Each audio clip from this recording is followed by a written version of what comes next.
Howdy folks, I'm clairvoyant Chlorine, chaotically creating creepy creatures. I'm Amber. And here are more creepy creatures for us to create because we're chlorine and that's what we do apparently. You're also clairvoyant. Oh, we're also clairvoyant, yes. The molecule, the atom of chlorine is certainly a special one. Let's get started. Alright folks, our first letter is titled, Am I a jerk for reporting to the hotel that my brother-in-law left his kid in the room home alone all day? Background. I'm a 31-year-old female, and I have a 3-year-old daughter with my husband, a 32-year-old male.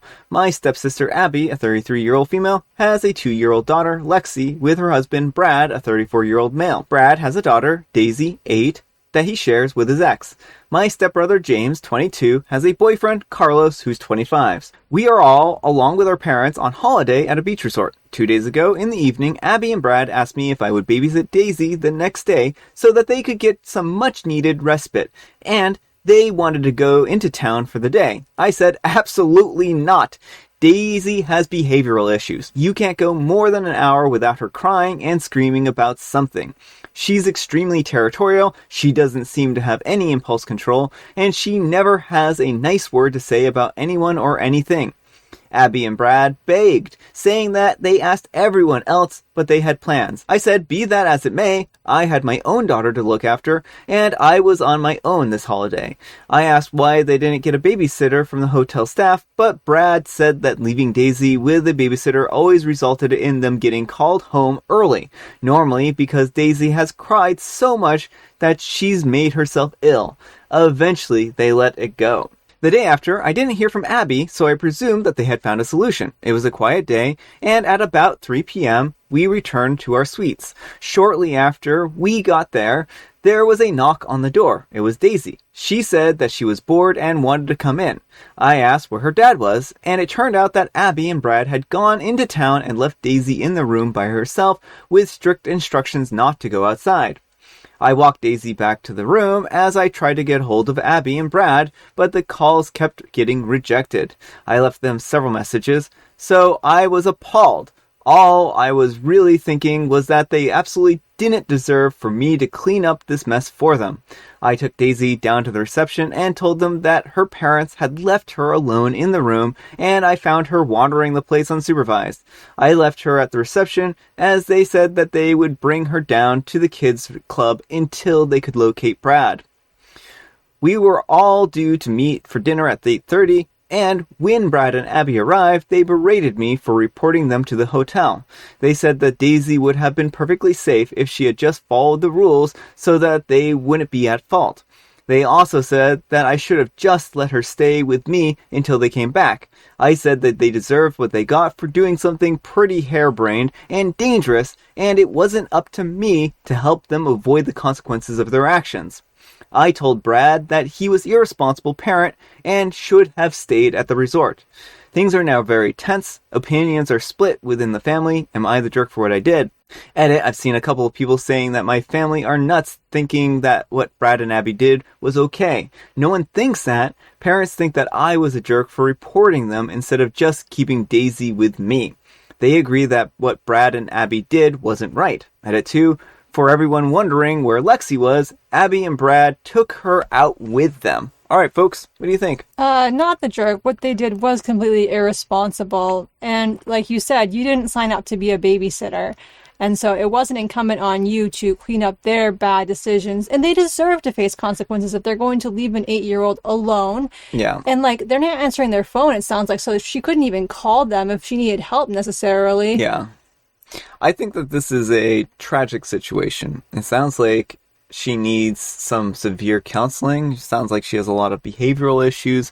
And because of that, she might even be being neglected and not taken care of. I mean, we've seen one instance of neglect. How many other instances that we haven't seen are there, right? And I think that they were hoping that she would be fine. But this isn't what you do with an 8-year-old. An 8-year-old is not old enough to be left alone all day long by themselves in a room. And it's not even fair to her to do that to her. She's just going to spend the entire day in a room with no stimulation. Right. And especially like, oh, well, mom and dad and sister are going out having fun while I'm here all by myself. Yeah. And it just seems like part of the reason why she might even have these behavioral issues is because she's neglected like this. And I think that the parents deserve everything they get from this. You said no to babysitting. They have a place for kids to be babysat at this hotel, right? And so you could have just left her there, and worst case scenario, have to come and pick her up later, right?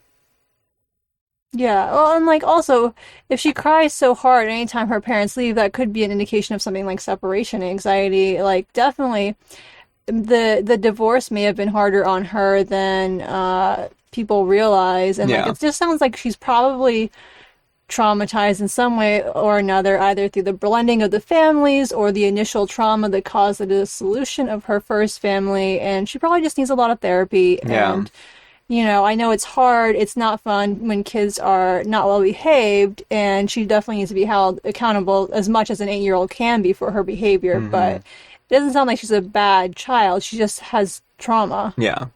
But let me know what you folks think. So anyhow, take care and good luck. And Polka Dot Empress says, not the jerk. Why didn't her dad and stepmom pay for the kids club if it was being offered by the hotel?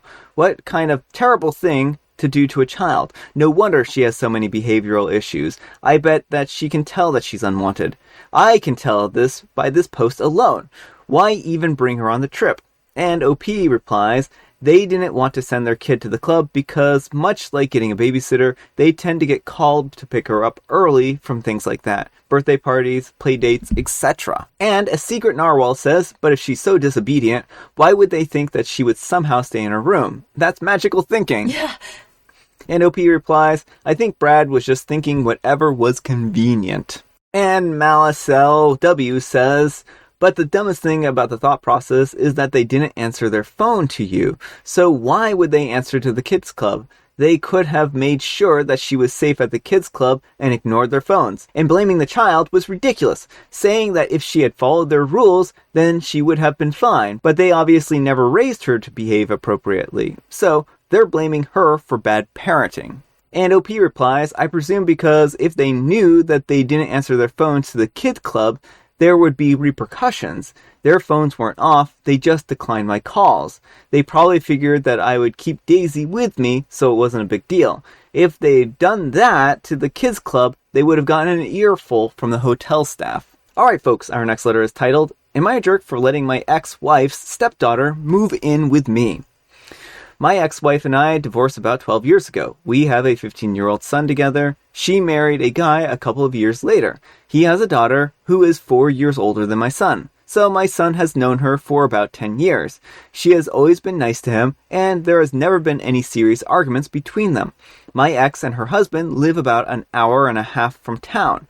So when she got into college, they decided that they didn't want her commuting 3 hours a day, especially in Manitoba winters, so they budgeted for her to live with friends while she was in school.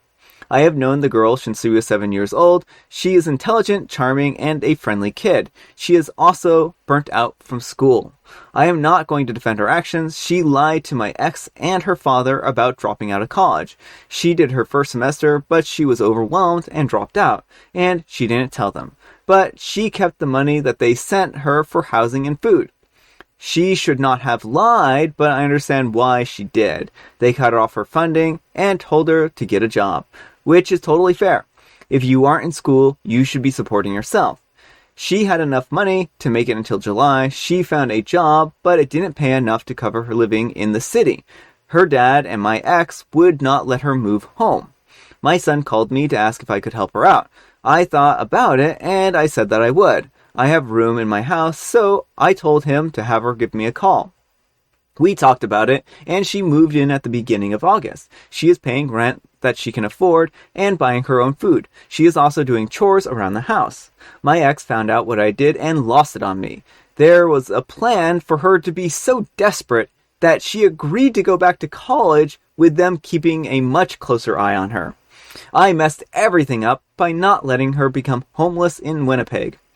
Her husband is mad at me for interfering with the kid that I'm not related to. I can understand where they're coming from, but I think that they're not doing the right thing. I just want my son to know that she's in a safe place. I also think that she will go back to school once she figures out how much it's terrible only having a high school diploma. I didn't know where to add this, but before any of you start calling me gross or anything like that, please know that to the best of my knowledge, she isn't into people with a Y chromosome, and I'm not into girls young enough to be my daughter. Edit, I knew I forgot something. Her mom and dad's family are all in Alberta, and she doesn't want to move there. Alright folks, what do you think? Not the jerk. I mean, I think this was a perfectly reasonable thing to do.